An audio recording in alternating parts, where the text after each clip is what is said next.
Que a graça e a paz e a misericórdia de Deus Pai e do Senhor Jesus Cristo esteja com você, meu querido, com você, minha querida, que ligou esse vídeo nesse exato momento. Essa mensagem que eu quero gravar agora para você é para que você venha tirar suas dúvidas concernente à salvação. A dúvida de muitos irmãos, muitas irmãs, muitos irmãos e muitas irmãs: quem será salvo? Quem não será salvo? Quem está salvo e quem não está? A palavra de Deus responde essas perguntas. O Evangelho, meu querido e minha querida, o Evangelho é simples. Nós não podemos fugir da simplicidade que é o Evangelho. Veja que quando o apóstolo Paulo falou que nós somos salvos pela graça de Deus por meio da nossa fé, isso não vem de nós, mas é um dom de Deus, não vem das obras para que ninguém venha se gloriar. Você perceba, ainda existem pessoas na terra que se gloriam pelas suas obras. Eu fiz isso, eu faço aquilo, eu ganhei tantas almas para Jesus nesse ano, eu anoto quantas almas eu ganho, eu faço isso. Olha, meu querido e minha querida, infelizmente são pessoas que parece que não examinam as escrituras. Quando Pedro pregou e 5.000 almas se converteram, essas pessoas se converteram porque o Espírito Santo é que usou Pedro para que essas pessoas recebessem Jesus. Não foi pela a sabedoria de Pedro, não foi pela glória de Pedro que essas almas se converteram, não. Mas foi pela ação do Espírito Santo. Quando Jesus falou para Pedro: Pedro, apacenta as minhas ovelhas, Pedro recebeu uma missão do Salvador. Recebeu uma missão do nosso Senhor e Salvador, Jesus Cristo, o Messias. Yahushua, Yeshua, o Messias, o Filho do Altíssimo, o Filho do Deus vivo. Pedro recebeu a missão de apacentar. O que é apacentar? É cuidar. É você cuidar das pessoas, você ajudar as pessoas, orientando elas de acordo com os ensinamentos da palavra de Deus. Veja que a lei e os profetas foram pregados até quem? Até João Batista. A partir de então é pregado o reino de Deus. Nós estamos no tempo da graça, nós vivemos a graça de Deus. Isso graças ao nosso Senhor e Salvador Jesus Cristo, que veio a esse mundo em carne, morreu pelos nossos pecados e ressuscitou ao terceiro dia. Então o Evangelho não é complicado. Agora, como é que você sabe que uma pessoa é salva e quando não é salva? Aquele que nasceu de novo. E como é que você sabe se uma pessoa nasceu de novo ou se você mesmo nasceu de novo? Você sabe quando você não tem mais prazer pelo pecado. Veja, você que está aí me ouvindo, se você não tem prazer em pecar, se você não tem prazer pelo pecado, saiba que você já nasceu de novo. Você é salvo em Cristo. Você tem a salvação. Agora, se você tem prazer pelo pecado, você peca e continua pecando, você não sente arrependimento nenhum em pecar. Pelo contrário, você continua pecando, sente prazer em roubar, você sente prazer em mentir, você sente prazer em adulterar, você sente prazer em enganar as pessoas, você sente prazer em fazer tudo que não presta nesse mundo, vamos dizer assim. Você sente prazer nessas coisas, você não nasceu de novo ainda, meu querido e minha querida. Se você sente prazer nessas coisas. É fácil você saber se você nasceu de novo ou não. Você tem que olhar para dentro de si. É por isso que o apóstolo Paulo falou: julgue-se o homem o que a si mesmo. Quando nós olhamos para nós mesmos, para nossas atitudes, nós descobrimos se nós verdadeiramente nós nascemos de novo ou não. Eu olho para dentro de mim. Eu não posso olhar para a vida dos outros, eu não posso ficar julgando ninguém. Cada um tem que julgar a si próprio. É o que a palavra de Deus diz, de Deus ensina. Julgue-se o homem a si próprio. Quando eu julgo a mim próprio, eu começo a olhar para dentro de mim.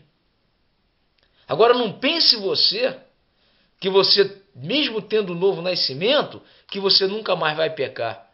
Isso é um engano. O ser humano pensar que por ele ter Cristo, ter o Espírito Santo habitando dentro dele, ele nunca mais vai pecar. Se fosse assim, o apóstolo João não escreveria na sua primeira carta, no capítulo 2.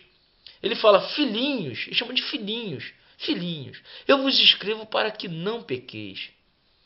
Para que você não venha a pecar, é necessário que você venha vigiar e orar. Vigiar e orar. Para que você não caia em tentação e não venha consumar o pecado. Então ele fala: filhinhos, eu vos escrevo para que não pequeis. Mas se porventura você vier a falhar, vier a pecar, Você tem um advogado junto ao Pai. E veja que quando um cristão nascido de novo ele peca, olha, meu querido, tem certeza. Sabe o que acontece de imediato com ele? Com ela? Eu vou te falar o que acontece. A tristeza bate no coração. Sim, a tristeza. E sabe por que o ser humano fica triste quando ele peca? Quando é um nascido de novo peca e ele fica triste? É porque o Espírito Santo está convencendo ele que ele não deve continuar nessa prática do pecado. Isso é algo maravilhoso, meu querido. Isso é algo maravilhoso. Você saber que o Espírito Santo habita em você e ele que te convence do pecado, da justiça e do juízo. Então não tem como um nascido de novo continuar na prática do pecado. É o que o apóstolo Paulo falou. Aquele que nasceu de novo, não, aquele que roubava, não roube mais. Aquele que adulterava, não adultere mais. Aquele que matava, não mate mais. Aquele que enganava, que fazia falcatruas, né, se corrompia, pare com isso. Pare com isso. Arrependa-se e fique na presença de Deus. É isso que a palavra de Deus ensina. O evangelho não é complicado. O evangelho é simples. E nós não podemos fugir da simplicidade do evangelho. Concernente à igreja. O que é a igreja? A igreja é o que está escrito em Mateus 18:20. Está escrito nas nossas Bíblias, no Evangelho, nas Santas Escrituras. Foi Jesus quem falou. Onde estiverem reunidos 2 ou 3 em meu nome, aí estou eu no meio deles. Aí está a igreja. A igreja está onde tiver 2 ou 3 reunidos no nome de Jesus. Se você faz parte da igreja, você sente desejo de congregar, conforme eu também sinto. Desejo de nos reunirmos para adorar o Senhor, para glorificar, que um traga um salmo, um traga um cântico espiritual, um traga uma palavra, né? 2, 3 tragam a palavra do Senhor para que nós possamos nos edificar na presença de Deus. A igreja está onde tiver 2 ou 3 reunidos no nome de Jesus. São as palavras do Mestre. Não tem como fugir dessa simplicidade do Evangelho. Jesus nunca mandou registrar, abrir igrejas com denominações para você focalizar que ali é a igreja. Não, de forma nenhuma. A igreja é onde tem 2 ou 3 reunidos no nome de Jesus. Aí está a igreja. Entendeu? Agora, movimentos feitos por homens, homens denominam movimentos, denominam reformas. É que nem no passado, havia a reforma de João Calvino, a reforma de Martinho Lutero, do protestantismo, a igreja e tal. Isso tudo são coisas que o homem faz. Mas o evangelho não mudou. O evangelho continua sendo a palavra de Deus. O Evangelho continua sendo o poder de Deus para a salvação de todo aquele que nele crê. Seja judeu, seja grego, seja japonês, seja americano, seja russo, seja lá de qual nação a pessoa pertencer. No momento que você crê na palavra de Deus, você crê no Evangelho, ele é o poder de Deus para a salvação de todo aquele que nele crê.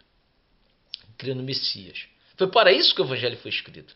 Para que nós venhamos crer no Filho do Altíssimo. E você crendo nele, você tem a vida eterna.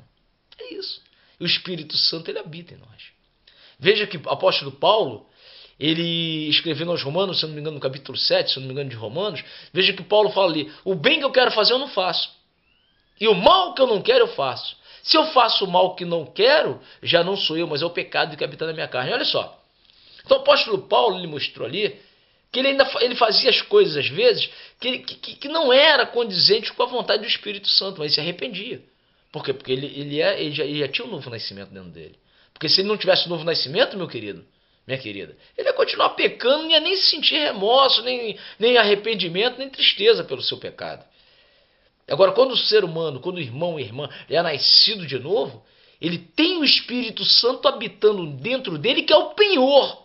É a segurança que todo cristão tem, que todo servo do Altíssimo tem. Porque se nós não tivéssemos essa segurança, meu querido, seríamos apenas religiosos. Nós iríamos apenas professar uma religião. Eu sou da religião tal, do grupo tal, eu pertenço a uma religião. Mas não. Quando nós temos o Espírito Santo habitando dentro de nós, nós temos o penhor, nós temos a segurança de que nós temos o selo da promessa. O selo que quando nós partirmos desse mundo, estaremos para sempre com o Senhor, com o Messias. Então essa é a nossa segurança. a segurança do cristão. Quando eu prego aqui, quando eu boto esses vídeos, é para ajudar os meus irmãos e as minhas irmãs em Cristo. Ajudar o povo de Deus. Às vezes, claro, eu boto vídeo aí para os ateus, para pregar para os ateus, porque eu tenho conhecimento da palavra, que eu sei que os ateus, infelizmente, aquele que morrer no ateísmo, aquele que morrer na incredulidade, vai para o inferno, é o que a palavra de Deus diz, não sou eu não. Aos incrédulos está reservado o lago de fogo, o inferno. O inferno é o lago de fogo. Então, quer dizer, a palavra de Deus fala, Jesus falou, num lugar onde vai haver pranto e ranger de dentes. Já pensou nisso, meu querido e minha querida? Pranto e ranger de dentes? E tem pessoas que não acreditam, mas está relatado nas Escrituras. Então, quando eu prego para os ateus, é para que eles venham ouvir a palavra, venham entender o Evangelho e se converter. Porque há uma salvação para todos. Porque diz as Santas Escrituras que o desejo de Deus é que todos os homens se salvem, todos os homens se salvem e cheguem ao conhecimento da verdade. Que verdade é essa? Que há um só Deus e um só mediador entre Deus e os homens, é quem? Cristo Jesus. Olha só que maravilha, meu querido e minha querida. Esse é o desejo de Deus, Pai, aleluia. É que todos os homens se salvem e cheguem ao conhecimento da verdade. Esse é o desejo de Deus. Então por isso nós temos que orar por todos, orar por aqueles que são eminências, pelos irmãos, orar pelos líderes, orar por aqueles que pregam a palavra do Altíssimo, que eles vão pregar a palavra conforme ela é, porque Deus não tem prazer na morte do ímpio. Deus não tem prazer. Às vezes um pastor mercenário está ouvindo esse vídeo e ele ouvindo essa palavra, ele fala, meu Deus, me perdoa, eu vou parar de roubar, eu vou parar de enganar as pessoas, eu vou parar de cobrar dízimo das pessoas, jogar lei de maldição em cima das pessoas, eu vou parar com isso, eu vou passar a pregar a verdade. Às vezes um pastor está ouvindo um vídeo desse e ele se converte de verdade, vai ter a salvação dele. Aí chegar naquele dia, ele não vai ouvir a palavra do mestre, apartai de mim que eu não vos conheço. Você que praticou iniquidade, mas Senhor, eu profetizei em teu nome, Senhor, eu expulsei demônio, Senhor, eu fiz maravilha. Apartai de mim que eu não conheço, porque você praticou iniquidade, você enganou os irmãos, você enganou as minhas ovelhas, você tomou dinheiro do povo lá e usou em benefício próprio, você não se arrependeu. Aí, às vezes um pastor mercenário, um líder mercenário que ouve um vídeo desse, de repente ouve a palavra e entende, ele se converte, ele passa a viver na presença de Deus e para de enganar as pessoas, ele tem a salvação dele. Ele terá a salvação dele, porque o Messias, ele não tem prazer na morte do ímpio, na morte do falso, do hipócrita. Às vezes o hipócrita está ouvindo esse vídeo. E os hipócritas também irão perecer. Às vezes o hipócrita está ouvindo esse vídeo aí, e ele ouve esse vídeo, essa palavra, e ele passa, oh não, meu Deus, me perdoa, tem misericórdia de mim, vou deixar de ser hipócrita, vou passar a ser o que eu sou realmente, eu vou mostrar quem eu sou, e vou me converter, e vou me buscar o Senhor a todo dia, eu vou vigiar e orar para fazer a tua vontade, meu Deus. E se eu um dia pecar, eu vou me arrepender, eu vou estar junto contigo, Jesus, Messias, tu és o meu advogado junto ao Pai. Então por isso que eu prego a palavra.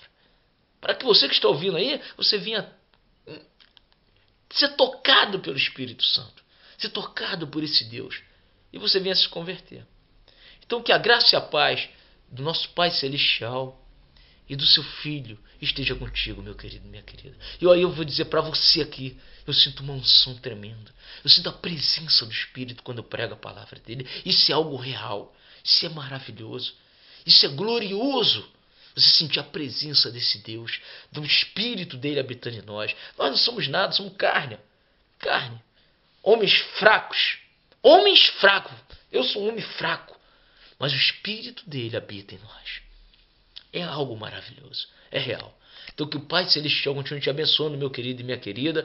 E se volte para o Evangelho. Volte para o Evangelho, para a palavra de Deus. Seja um servo do Deus Altíssimo. Ele nunca vai te abandonar. Porque ele disse isso. Eis que eu estou convosco todos os dias, até a consumação dos séculos. Palavra da salvação. Palavra do Messias.